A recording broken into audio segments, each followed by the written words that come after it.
વલસાડના અબ્રામા રોડ પર નશામાં ધૂત કાર ચાલકે રાહદારી વાહન ચાલકો અને રખડતા પશુઓને અડફેટે લઈ ભાગેલા કાર ચાલકને પકડી લોકોએ મેથી પાક ચખાડી પોલીસના હવાલે કર્યો। વલસાડમાં ગઈકાલે મોડી રાત્રે એક દારૂના નશામાં ધૂત કાર ચાલકે કહેર મચાવ્યો હતો। કારમાં પોલીસને પ્લેટ રાખી પીધેલી હાલતમાં કેટલાક વાહનો અને પશુઓને ટક્કર મારી હતી। આ ઘટનામાં 2 વ્યક્તિ ઈજાગ્રસ્ત થયા હતા, જ્યાં એક વાછરડી અને કૂતરાનું મોત નીપજ્યું છે। ઘટના બાદ ગુસ્સે ભરાયેલા સ્થાનિકોએ દારૂડિયા કાર ચાલકને કપડાં કાઢીને મેથી પાક ચખાડ્યા બાદ પોલીસને સોંપ્યો હતો।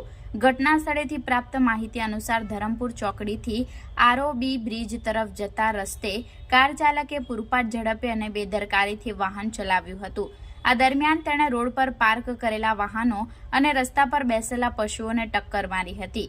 રસ્તામાં 2 વ્યક્તિઓને ઈજા થતા તેમને વલસાડ સિવિલ હોસ્પિટલમાં દાખલ કરવામાં આવ્યા છે। કારમાંથી પોલીસ લખેલી પ્લેટ પણ મળી હતી।